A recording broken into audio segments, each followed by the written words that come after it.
Good morning, gentlemen. Welcome to Freestyle Friday. Freestyle. We said we weren't going to say that, but we are. Yeah. It's so dumb because we release this on Wednesdays. Well, but the fun thing is you just gave me the freedom to talk about whatever I want to talk about. So thank you. Yeah. Well, my pleasure. Well, last time we talked about, I don't know if people unsubscribed. We were going down a pretty negative path about what happens if Wah, wah. turns Sky into falls. a bear market, and that was I And that love it that. might and that I we think honestly it will. love the discussion. You know I what? thought it was That's good. We're agency exposed. We just expose That's it right. all. The good, and the Stuff bad. that we think about all the time. Yes. Yeah. If you guys want a bad day, just listen to us. You'll be down and out. Especially me. I'm a downer when it comes to Thriving in the stuff. downturn. Winter is I my know. season, man. Winter. I like that. Winter I is forgot my about that. season. There's a T-shirt, right? Yes. But is that a bad thing? No. Winter. Winter is when all the magic happens. You know what? You are so winter, cold, bowl, smooth. I don't know what that means. There's a beer company. remember that. Okay. That had a campaign out. Cold, bold, smooth. Cold, bowl, Oh, smooth. cold, bold, smooth. Yeah. It was malt liquor. Yeah. Anyways, It's always good with malt liquor. So if things don't go south, i.e., we continue this bull market for another couple of years, the stimulus works, things continue. You know, you were saying before we turned on the push record that Tesla earnings were way up. they're Right. going to be. They're gonna be better Their than sales expected. are higher than expected. Yes, those who own any Tesla stock, which I do. I do. We'll see what the And market it's been holds down a in little next- bit. So A little bit, hopefully- yeah. I've actually, I bought and sold a couple times this year. I took some profits off the table and bought back in a little bit too. So Yeah. Yeah. So in agency, world, life, ownership, solopreneurship, we continue to grow. I know that a business has been good lately, coming out of this COVID thing, or at least the tail end of it. If it Well, continues, let's Yeah. stop there for a second. How has I'm curious because I haven't even asked you guys like what's been the trajectory of business at a high level, over the last so it's been a year, right, since all this started. So is business back up? Is it back up over what it was? What's it like for you guys? It's hard to even remember that back that far. Well, just to be transparent, I think our billings are about the same. And the same as a year ago. in COVID or before? Before COVID, approximately the same, but So it's rebounded. Yeah, I mean, we've been pretty steady. Thank goodness we were pretty steady the whole year. So we ended up last year not too far down. So we'll see. But we're definitely more leaner. Because you adapted though. Yeah, we adapted and we're now there's more something we're important leaner. there, yeah. So actually, I believe our profits are up versus last year. Yeah, we have because several we've- episodes where we talked about that, but I want to point a finger on that. Like you adapted, you dialed back, you got leaner, you adjusted some things, and you ended up with, I think you said, better profits in 2020 than Correct. I don't know if you said 2019, but were they better? Yeah, better overall profits. Yeah. Percentage wise. Yeah, because we were forced to get lean. So Yeah, I work at a bigger agency, and we have been doing really well. Stayed pretty steady through COVID, and now starting to pick up again. So, what I see in our side of the business is that the medium to bigger size companies are loosening up, coming out of probably a little bit of fear, but also letting go of some of their spending, starting new initiatives for 2021.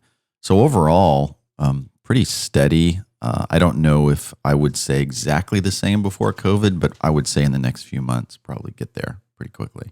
Yeah, I mean, I would say similar for us. Last 2020 was unpredictable. It wasn't all bad, but it's very unpredictable. And obviously, we're in e-commerce primarily, but 2021, I would say, something happened. I don't know what it was, but there's a lot more activity. Our business is up quite a bit right now. But the challenge with that is I think you still need to stay in a lean mindset, but a forward-facing or a forward-thinking mindset, because the unpredictability over the last 18 months has taught me that you just have to, you're not sure where those ebbs and flows are. And so we're obviously like, we do a lot of things to kind of drive different areas of business. And we've done a lot of work trying to diversify those service areas. But there's a lot of activity right now, and it's really good. It probably is on the level of, pre-COVID right now. I don't know if that's sustainable necessarily, because I just think we have a population, we all feel it, that is uncertain. We talked about this in a bunch of episodes.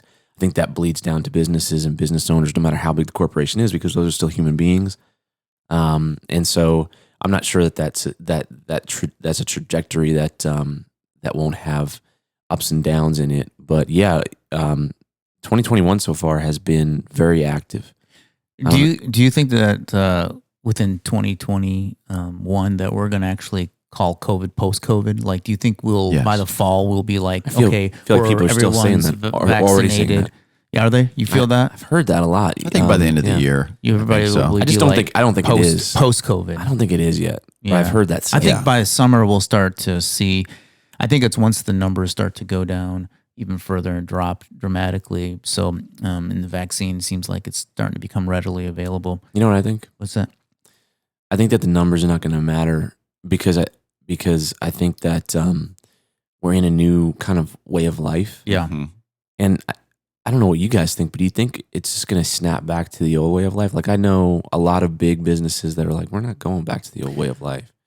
I think, and my point is like, I kind of feel like as a society, like they kind of get used to everything. I don't know that it's going to like just jump back. I don't think it's going to jump back like business wise. I think we're going to do new practices. We're going to be more virtual. We're not going to have as much, big office spaces. I think working from home may be a new norm for a lot of people. But I'm talking about like going to concerts, going outdoors, getting together as groups, and just stimulating the economy with money. I think traveling, for instance, vacations, those kind of things will start to pick up, hopefully. And that's going to stimulate our economy, which is going to stimulate our business, hopefully. I personally think that I know agencies in town are in the travel industry. I don't think you guys are, right, at all? No. I know there's a few in the travel. We do have one and client. Vacation.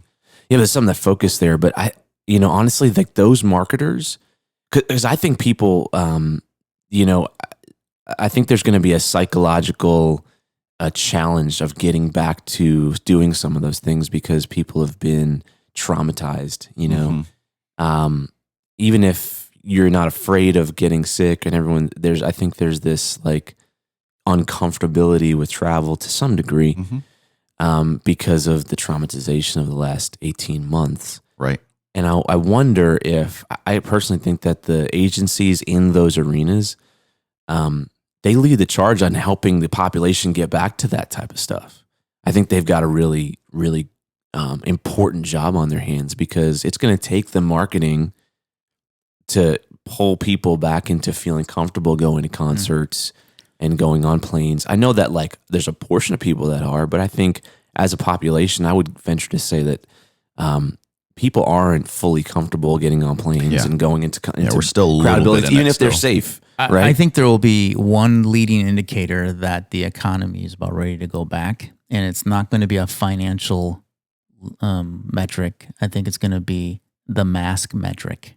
I mean, honestly, I think when you start going around, like here where we live, I know they stopped the mask mandate, even though a lot of places do require masks still. A lot of people wear them still. But I think once that fear goes away, once we get to the point where we start calling it post-COVID and the fear goes away and the masks start to come down, I think then that's when we'll start to see things open up. Because I think it's like the economy is always run by fear, and it's always run by people's emotions, not sometimes always numbers, not reality, not sometimes reality, whatever it is. Yeah. And so then we'll enter into the post-COVID time, and I think we're going to have a good time. I mean, I think with all this stimulus money we talked about last time, the roaring 20s, the downfall maybe 5 years from now, or whatever. But I do believe with all this stimulus money going into the economy and this new package that they're trying to put together for an economy stimulus, new roads and all that stuff, it could definitely help in the short term. We'll see. And, I know after the last recession, when things started picking up, what I learned is that as quickly as things go down, things quickly pick up as well. So, and it goes fairly quickly. So I think because, you look at things like wars and things, and after a war, man, our economy just booms. Yeah. And we've been through a war, right? COVID has been a world war almost, and we've all felt it. No matter where you live in the world, and so I think there might be a pop because of that. And so I agree. With that being said, are you guys doing anything in 2021 that you might be able to capitalize if there is, and there will be a pop? I think just to play off what you said took the words out of my mouth literally. Sorry. No. I think this show today is talking about what happens if things continue to stay well and actually are better than before COVID. How do we prepare for that just as much as we prepare for if things were to bust, right? Because no one knows exactly.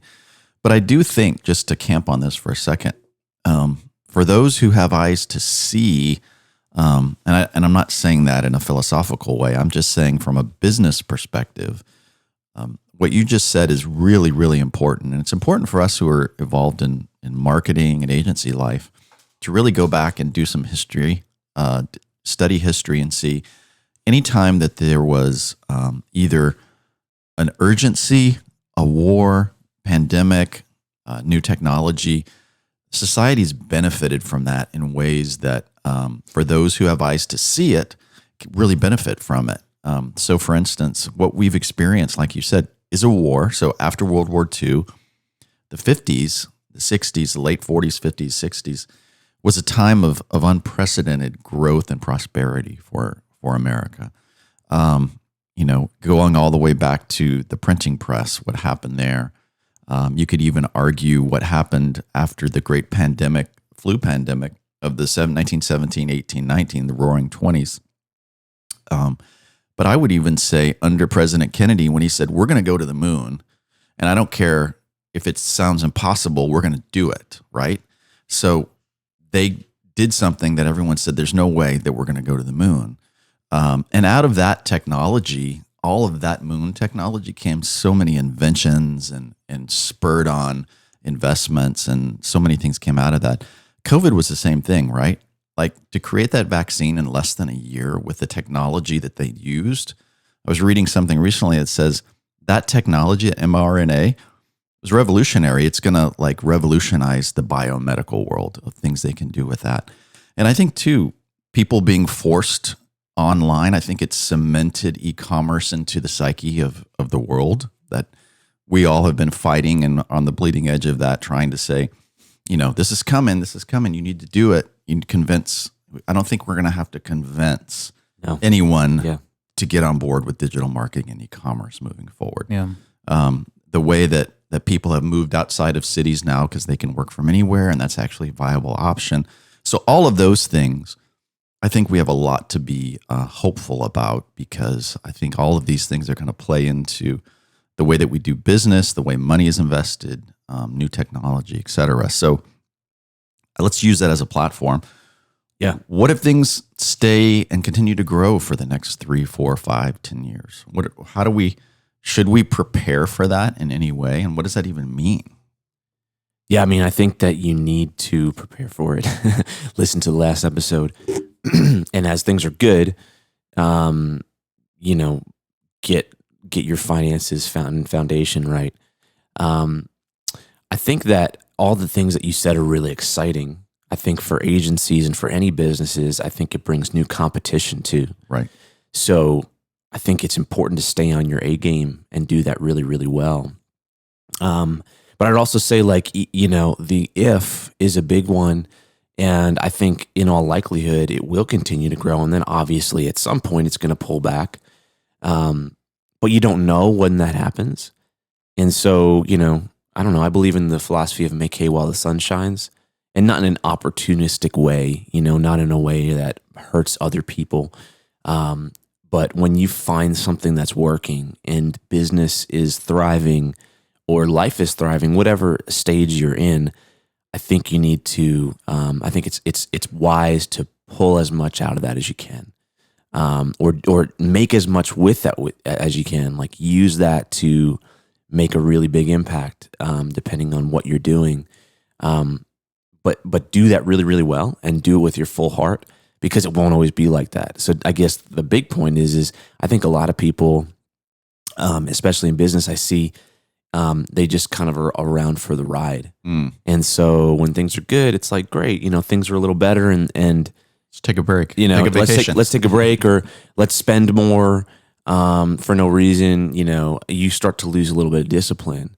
I think if you can keep your discipline, but also keep your focus and passion on what you're supposed to be doing, and utilize the good times as the fuel to invest and make things even better, I think you have an opportunity to create something of real value.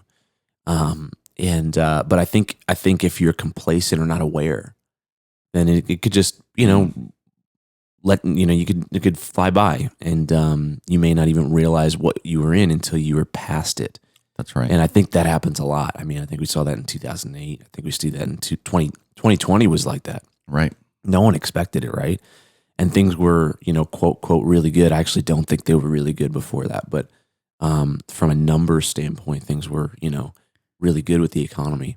So if the economy starts to get charged up again, right, with all the changes that we've had last year, what are some of the things that you feel are on the horizon that agencies can position themselves, maybe even a little differently now than they did even a year ago because of COVID, but to take advantage of this additional swell of business? Is there anything that you guys are looking at? Man, we need to kind of go down this road a little bit more harder, push this kind of work more. If it continues to do well and agencies prosper, I'm with Ken. I think now's the time to, we talk about this all the time. Ken, you talk about, we've all said these words. You're either the best, the cheapest, or the only. These are the times, in the good times and the prosperous times, where you can start figuring out, how do you become the only?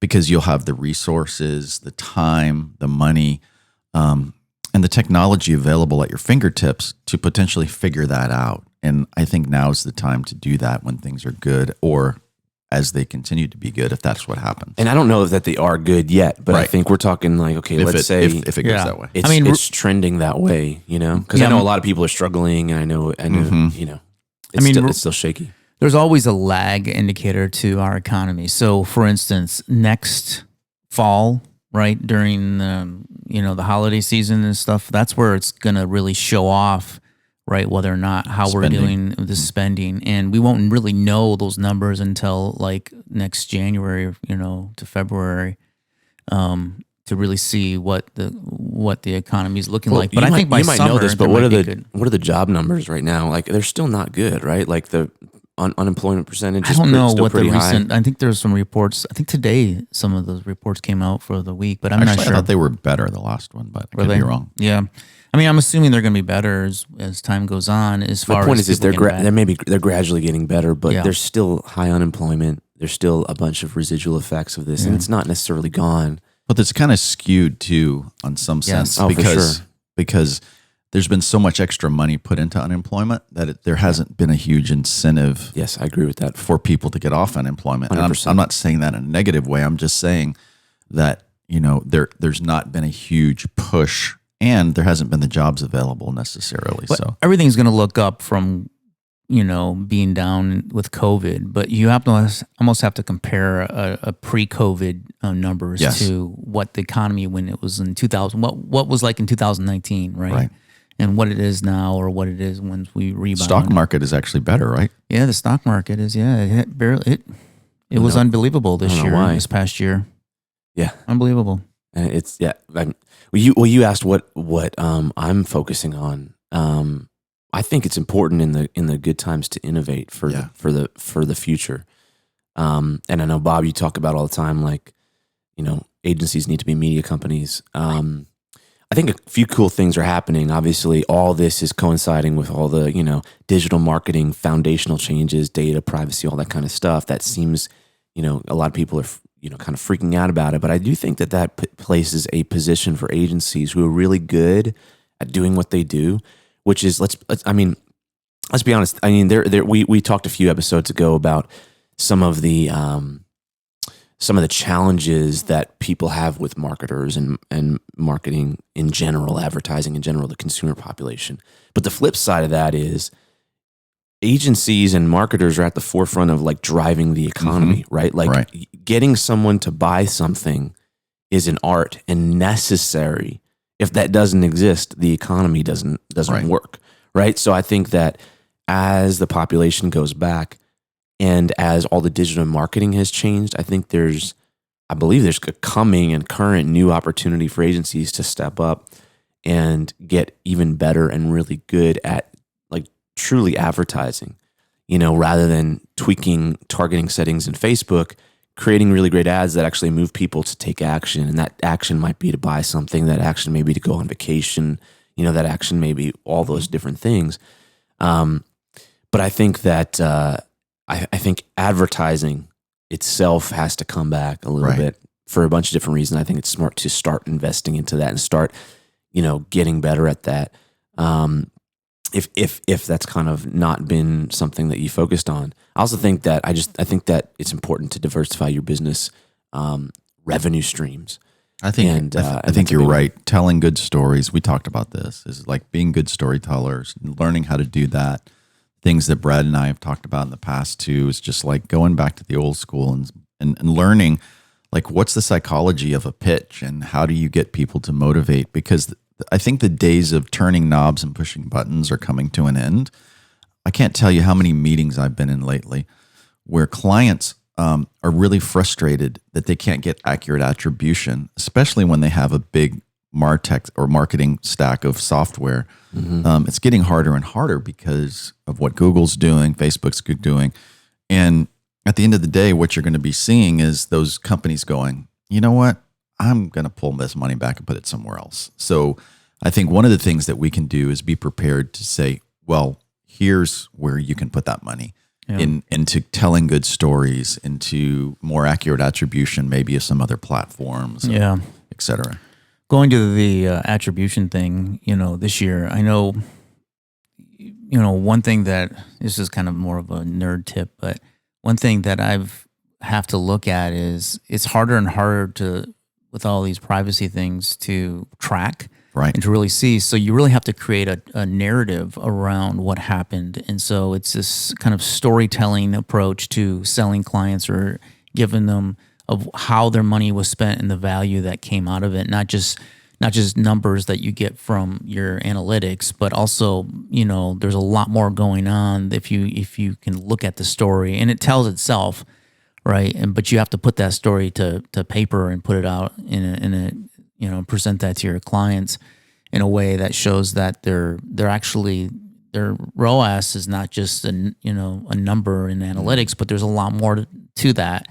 Moving forward. And I know for us, I think that's what we're going to do this year more and more. I think it really helps because I think one of the challenges is that when you're doing new sales, it's easier to keep a client, right, than it is to get new business. It always is. And so, during this time when there's some more uncertainties, we've talked about this in the prior podcast, about what's going on with Facebook and Apple and things. I think it is more storytelling, not even for the brand, but storytelling to your clients to make them feel confident that their money is actually working. It's more investment and time and talent into the top and middle of the funnel. Yeah. I think that's to me, that's where we can be putting our time and effort during this time of growth and prosperity, because it really is, things are getting, there's a phenomenon where things are kicked back a few years and kicked forward in any of these times where you actually lose things, but you gain things. And those things that you lose are actually always will go back to the tried and true foundational. I think, like we said, we've gotten lazy, we've gotten spoiled. Yeah.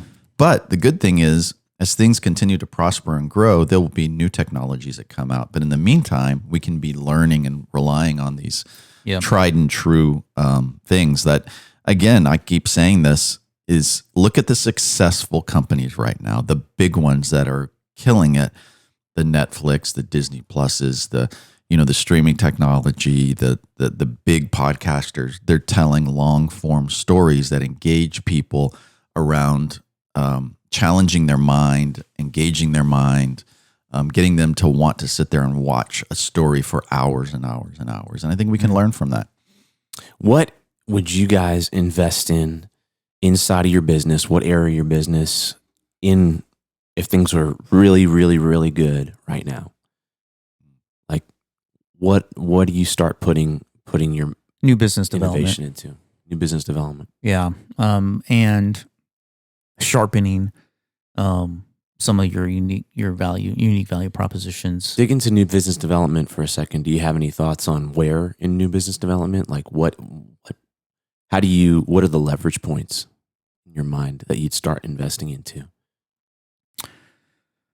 Well, geez, that's a tough sales? question. Yeah, it'd be sales, Like and it would doubling you Yeah, or you know- other people on your sales team? Yes, and it's really more developing strong leads, personal leads, maybe personal Mhm. connections, relationships. I've been in this business for a long time, and because we don't like sell a commoditized product, typically, it's very difficult for us to get cold leads. It's very difficult for us to get leads like we do for even some of our clients.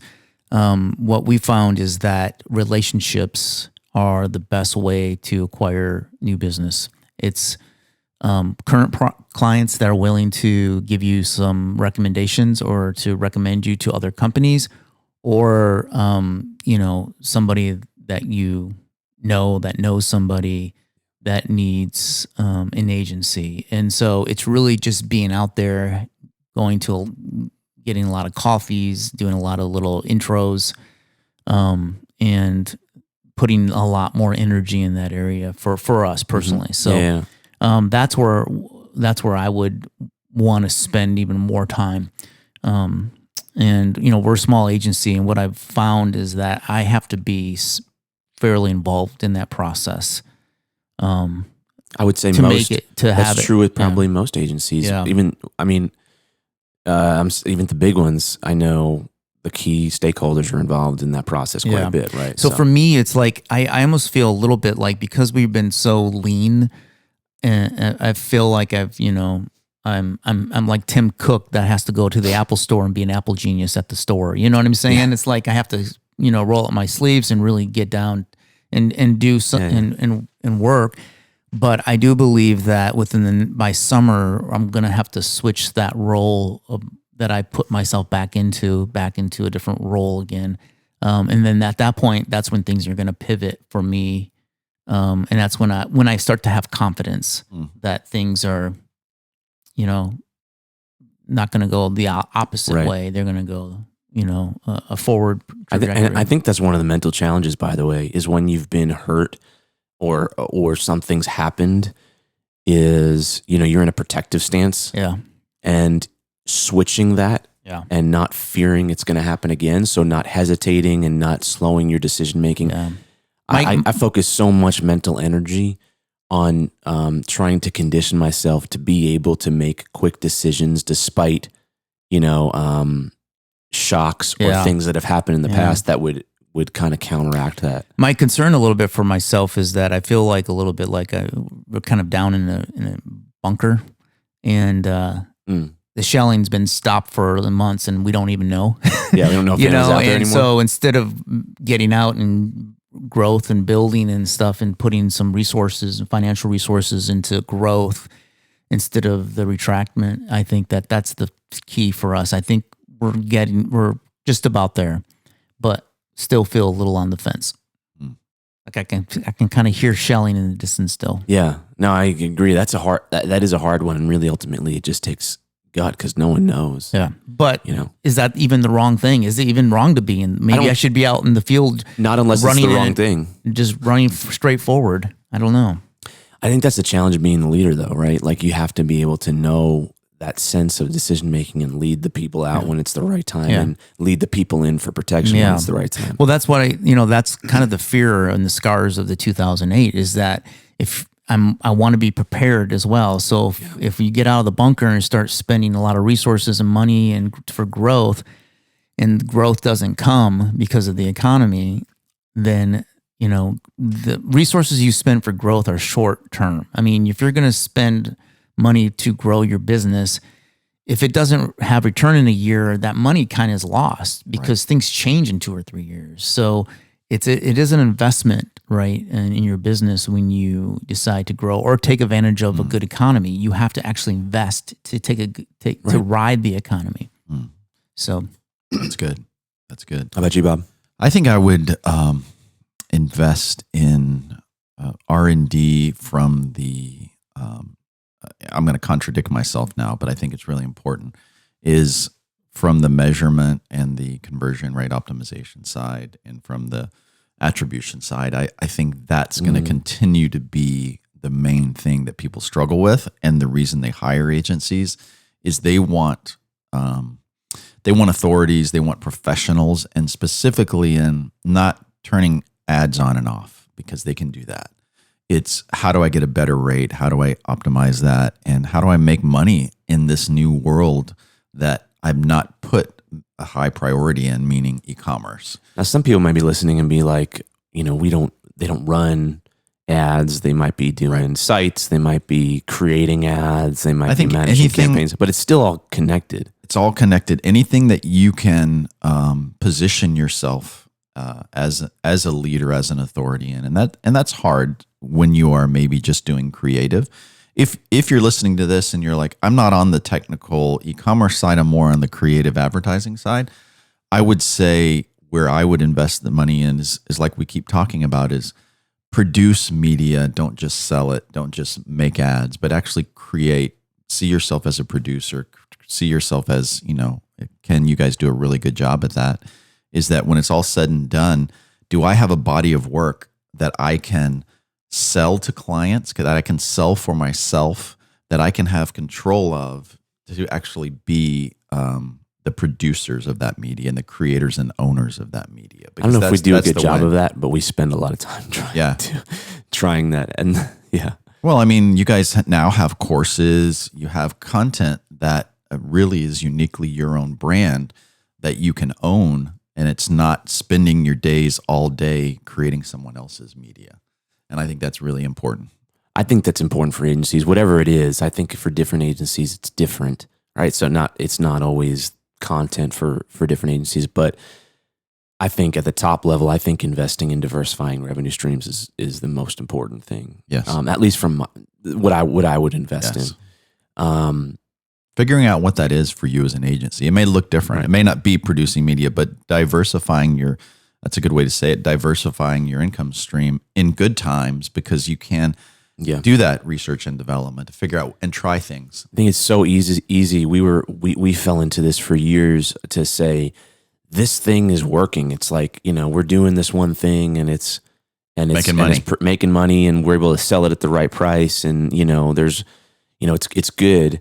And it's so easy to just say, why would I try and do something else? It's, why would I invest into, if I sell $100,000 projects, why would I invest in $2,000 sales? I think a lot of agencies, it's so easy to fall into it. And sometimes that's right. But I've learned that I think that diversification is important, because none of those are perfect. They all have pros and cons. And so my goal has always been to offset the cons with pros from other channels. So like, with the $100,000 project has really great things attached to it, but also has really annoying and painful things attached to it. You sink a lot of effort into it. You have to give that person higher priority, or that company higher priority than someone that's paying, whatever, 1% of that. Whatever your numbers are. My point is there are downsides to it. And so the upsides of the small things are, you can have a stabler ship. If you have a volume of small things, 1 or 2 roll off, it's not a huge deal. But yes, it's, it doesn't produce the same revenue impact as fast as a slower burn. I would say another thing to do during good times is to systematize your processes, because one of the other things about good times is turnover can be strong, can be heavy because so many people are growing, hiring new people that sometimes it can be hard during good times to keep good people, right? Because there's so much competition, people are offering bigger salaries. And so systematizing your processes allows you to be stable. What happens many times, I've seen in the agency world, it's happened to me and I've seen it in other agencies, is someone leaves and then someone new comes in and you're like, uh-oh, we've got 3 months of teaching and training time to get them integrated into our system. When actually, if we would have systematized the process, it would have only taken them a month.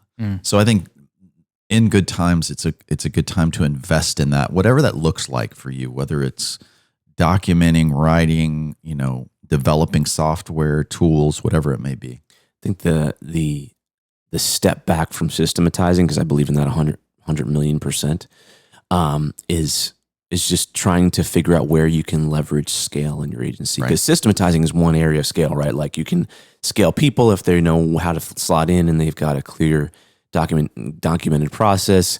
You can scale services and products, even if it's not a true product or a product the way we think about it, where it's self-serve. You can scale services by doing that same type of thing. Right. I mean, we've been working on this recently, even more so. I've been saying to everyone on our team, like, when we go through a service, like I want to be going through it as if we were creating a product. Like document everything. And the goal is not to be able to kick back on the beach and make people pay a ton of money for us not working. That is not the goal. But the goal is to find as much efficiency as possible, because the more efficiency we find, the more value we can create. And I think that's a level of innovation. But if you can continue to systemize your products and really your services, like we were, something as small as we have a coaching segment of our business that and we had there were some challenges with scheduling something as simple as calls. Right, we'd schedule 2 calls a month with these coaching clients. And, they might have a last minute thing. It would create this issue because you have them all stacked up. And so we're handling these on like a case by case basis and trying to reschedule and kind of treating them almost like traditional agencies treat normal clients. Like, I'm going to treat you in a special way. And I don't mean that you shouldn't treat your client special, but like in a unique way. And it's going to be different than the way, I manage other people. Like it's this kind of idea of, you don't manage everyone the same way. And so we were just taking it case by case, right? Everything was a judgment call with something as simple as rescheduling these calls. And so we went and just basically created a SOP for how you manage and reschedule calls and what the expectation is. And then we give that to the clients. And here's how we do it. And here's why we do it. It's not because we're strict. It's because we really want you to have a lot of value out of this. And you can't have value out of this if we're working this way. And so here is the procedure. And we kind of tried to go through every different scenario internally so that it didn't require a question to me or someone on our leadership team about, hey, this person wants to reschedule, what should we do? It was just follow the path, And and as soon as a new situation arises, well, let's think about what that path is. And then we start basically plugging all the holes. It sounds so dumb. It's something as simple as just scheduling a call, but those little things, I mean, the amount of effort and hours that go into all the little inefficiencies, I think if you go ahead and you try and think about it as, could a machine do this? If a machine had to do this, what would that look like? I think doing that creates a lot of value in your business. And obviously, because I think it's not about not having a human touch. I think it's about having humans do the things that humans should be doing and not doing things that it wastes their time. Right. Then you can create more value. And some of these, the way we deliver services, I think we've used human beings in the agency world to do somewhat mundane things, things that maybe you're just catering to the ego of somebody, and might be a old, traditional, antiquated way of doing things, where now you don't have to do that anymore. Right. And you shouldn't do that because it's wasting somebody's time. Yeah. Something is taking the time and resources when things are good to be able to create a reporting dashboard for clients to log into and see where you are on their project, where they can see the progress, they can see the creative, they can see the timeline, they can see the Gantt chart, whatever it may be, that at any given time they can log in. That saves a ton of resources and time that you don't have to have a phone call, a report being created, someone explaining to them, getting creative from getting something from them that you're waiting on. That alone is an example of what you're talking about. And I think you asked the question, I would ask the question, like, where are human beings being, like you look at your service area, whatever you do, maybe you're creating a logo or something like that. And what does it look like from point A to point B, from start to finish? What does that look like? And where are the humans involved right now? And then I think you start asking your questions. Okay, if I had to replace a human with a machine, what would that look like? And I don't think the goal is to replace all human beings with machines. I think the goal is to make sure that the human beings are doing the things that are really valuable, right? Where the creativity is, and trying to systemize and create, things that are self-serve if possible. Or, for us, we create video content too, right? Like onboarding someone into a new project that might be a more complicated project has been something that it's the same steps every single time, yet it takes a human being on our side is on calls and in emails and all kinds of things with our clients about all the complications in onboarding. Well, it's the exact same process every time. Most of the problems are not new problems every time. And so, we started creating some video content around it. It's That's cool. Watch this video. Yeah. Ask us if you have questions. It's not, it's not that. Well, it's the same not thing. that we don't want to talk to you. It's just that, hey, this is better. It's going to be better for you. And that's the same thing. Like if you use a project management tool like Asana or some other tool, to create videos for new employees and things that are just even little 10-minute snippets to kind of walk them through what to do, how to do it. It's just a lot easier, especially if you're hiring a lot. It's also good to document your processes because I find that we document our process and then whoever will kind of let it kind of goes by the wayside and like, oh yeah, we have that document, It's like keep a storage place that you can, for all your processes. And the more you can put them on video and do a walkthrough, I think it's just easier for people to digest videos than to have to read some papers. It is, and it answers 90% of the problem questions too. It also seems personal. Yep. But you said earlier, these are invest in these things. This is your body of work. I think that's what you said. Right. I would call it like the same thing, but it's your IP. So as a business, every business has, what are the stores of value inside of your business? I think in service industry, in agencies, these are those things. Yes. So invest into that. I have a friend, maybe we can get him on sometime, but he does M&A with agencies and he helps them basically try and get their value up so that they're as valuable as possible if they want to, be acquired. And these are one of the areas is like investing into all the different IP. Your IP is like your processes, right? It's because it's your formula for success, right? And if you can, as much as possible, make the process what creates success, not the special thing about that person that creates the success, Right. I think you have to get away from there. Yeah, you can remove the people altogether and actually still have something of value, and that's a challenge. And that's what a business needs to be. Exactly. Right. It's not that you don't want people, not that you would remove all the people, but the business has to have value. But if it gets sold, you're gone. That's the point. Yeah. Right. It has to have value in its system. Right. And how it does things. Yeah. And that's challenging. I'm telling you, it's so hard. It is challenging for this kind of industry. It's years long of like effort too. Like we've been focusing on it for so long. And I would say, in my opinion, we have so far to go.